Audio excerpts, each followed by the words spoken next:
What if the most iconic scene in Heated Rivalry isn't just romantic? What if it's the one that survives fear, distance, language, and everything else that kept it hidden? Welcome back to the final video in the top 20 countdown, my favorite scenes. And this is part of my Happy Heated Rivalry Hump Day podcast here on the Good Life Lab. As I mentioned before, YouTube had some feelings about my original version of this top 20 countdown and me sharing a little bit too much of the scene, so I had to remaster it here for you today. What's relevant for this series as well, I'm a former college soccer player, and I work with college and professional athletes to help them come out and just manage their own sexual identity, direction in life, and relationship. And so those are the lenses I kind of bring to this discussion around heated rivalry and these scenes that I've just fallen in love with. But really, bottom line for me is I'm just doing this series in particular, the top 20 countdown, as a fan love letter to the creators of the series, because I just have gained so much from it, not just enjoying the romance and the beauty of the scenes, but feeling affirmed by a lot of the story. Thank you so much. This is a masterpiece, and I'm trying to give you back a little bit of thanks and positive energy for what you did. So thank you. If you haven't, please subscribe. I'd really appreciate it. I'm only about 100 away from my next milestone. And so today we're counting down from my sixth favorite scene to number one. And so they involve things like Shane and Ilya driving away into the sunset, revisiting some of the trauma that Shane and Ilya experienced. I'll let you guess what that might be. We'll take you back to the cottage couch and some of the groundwork that's being laid for their future. And we will end with my number one favorite scene of all time. So stay tuned until the end. And all these scenes are reminiscent of the entire, meta narrative here, where rivalry finally gives way to something deeper, steadier, and fully named. And then my sixth favorite scene is alone together for 2 weeks. After Shane's injured, he's in the hospital and Ilya is worried about him, so he comes to visit him. And Shane does a great job of acting like he's on morphine and just kind of half there, half not. And the tenderness they share together. And I love a few moments in this scene where Ilya comes towards Shane, and Shane's reaching out his hand, and Ilya grabs his hand, and Shane says, "Oh, better." So that moment, and then maybe because of the drugs, Shane has the courage to then ask Ilya, "Please come to the cottage. It's where we can be alone together." That's it. That's my favorite part of that scene. And number 5, I call it, "I don't ever want you to ever go away." And it's the scene when they're on the couch and they're sharing that moment of trying to figure out how they can make this work. And Shane tells Ilya, "Please don't marry Svetlana. We'll make it work. We'll figure something out." And Ilya talks about his, jokingly says that he has these girlfriends, but he always wishes they were Shane. And he said he kind of has this problem because of it. And Shane asks him, "Do you want the problem to go away?" And Ilya's response, "I don't ever want the problem to ever go away." Again, the connection between them, the growing affection and love and tenderness is so well done. So I love how Shane just asks him, even now at this point, he's trying to figure out, do you want to move forward with this, or giving Ilya an out, which I appreciate that. Those boundaries, even though Shane's taking more risks with Ilya and telling him how he feels, he's also giving Ilya a sense of this isn't something I have to do. I really appreciate this about Shane and his approach with Ilya, is even though he loves him, he's kind of head over heels for him, there's still a respect of he's not possessive in any way.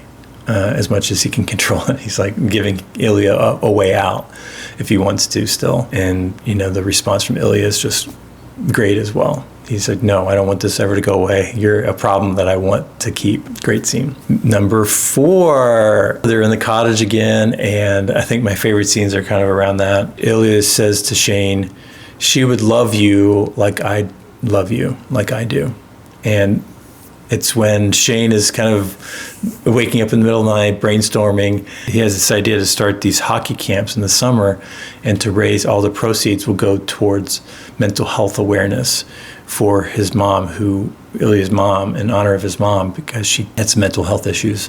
And so that's a cool scene there where he's like, just simply says, "Oh, she would love you just like I love you." I love that tenderness there. I love Shane's ideas and his willingness to support Ilya and honoring his mom in some way. So acknowledging that's there, and Shane's creativity to come up with something to support Ilya is another great moment that I love. Number 3, and we're moving down to number 1. So I Think I'm Gay is another favorite scene. So when Shane and Ilya, it's in the hotel, and Shane's there on the bed, and he finally says, after almost a decade, I guess, is that I think I'm gay. And Ilya's response like, really? You think you're gay?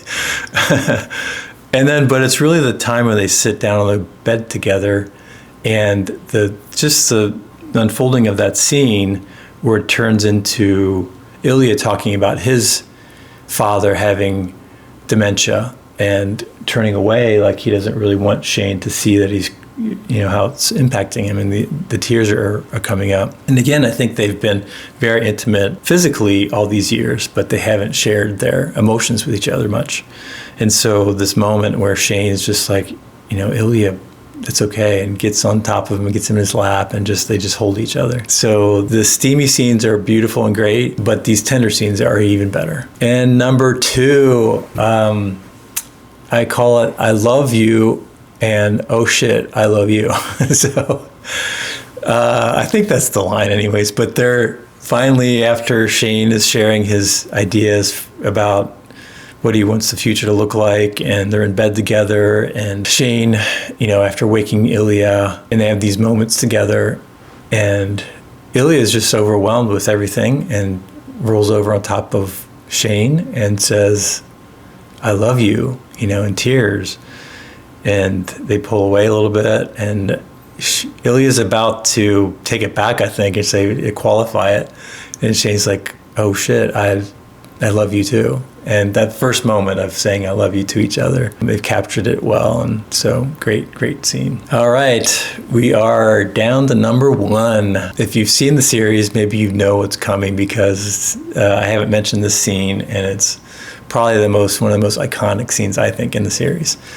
And it is the Russian tunnel scene. I love so many things about this. So Ilya contacts Shane and asks him if he can talk to him, and Shane goes to the hotel room stairwell. And then, Ilya's just overwhelmed with his dad passing away and his interaction with his brother and all that stuff. And Shane has the idea, like, why don't you just tell me what's going on in Russian? Maybe that'll help, because English is hard for you right now. And so Ilya just talks to him in Russian about everything. You know where this is going probably, but it's really the moment where for the first time, I don't know previously if we know how Ilya feels about Shane. I think, he's kind of falling for him, but he doesn't express it, and says these are just hookups. And finally, we see a little bit below the surface that Ilya really loves him, and he can't help himself but love him. And that's captured in this scene. So that's my favorite. The idea, the interaction between them, and Shane has the idea to have Ilya talk in Russian, and then the dynamic of, he's being honest for the first time with Shane, but in Russian, and so Shane doesn't know. And then after that, the joking around and how they miss each other. That's a beautiful setup for what comes next in the series. Okay, you just watched the 4th and final episode in this top 20 countdown to number 1. We've moved from stolen glances and private tension all the way to confession, courage, and the kind of love that finally finds its own words. And there's one thing this countdown really kind of reminded me of why I loved it so much. It's that what makes Shane and Ilya's relationship so unforgettable isn't just the heat between them. It's the tenderness, the grief, the waiting, the truth, the bravery it takes to let love finally become real. I've had my list, of course, but stories like this always live a little differently in each of us. And maybe that's why the ending is so satisfying. It's not just the romance, it's the integration. Positive psychology might just call that flourishing, not just feeling deeply, but building a life that can actually hold what you love. So I want to ask you for the series one last question. What would be your number 1 favorite scene? Drop it in the comments. I'd really like to see what scene for you carries the soul of the story. And if you're enjoying this series, there's more. I produce 2 podcasts a week. I'm trying to do 3, but for now it's just 2. One on Wednesdays, what I'm calling this Happy Heated Rivalry Hump Day, blending the heated rivalry and other scenes blending the heated rivalry scenes and themes with positive psychology and bringing that to you in a way that hopefully enhances your life in some way. That's the goal of the Wednesday podcast.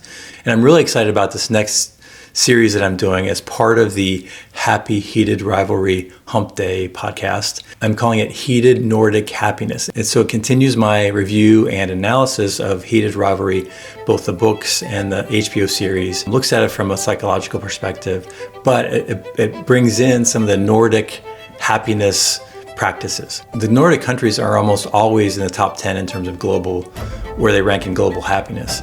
And so I'm going to highlight some of their practices as I talk about the heated rivalry scenes that might relate to those practices. So I'm really excited about that. I think it'll be a 4-part series coming up and just really practical tools and tips for enhancing your life in some way. And if you haven't subscribed already, I'd really appreciate it. It helps me keep going and share my perspective, the psychological perspective on queer stories. So if you wouldn't mind, please subscribe. And again, I'm Dr. Dave. Thanks for being here. And don't forget, let your life speak, because there's gold in the shadows. Have a great day.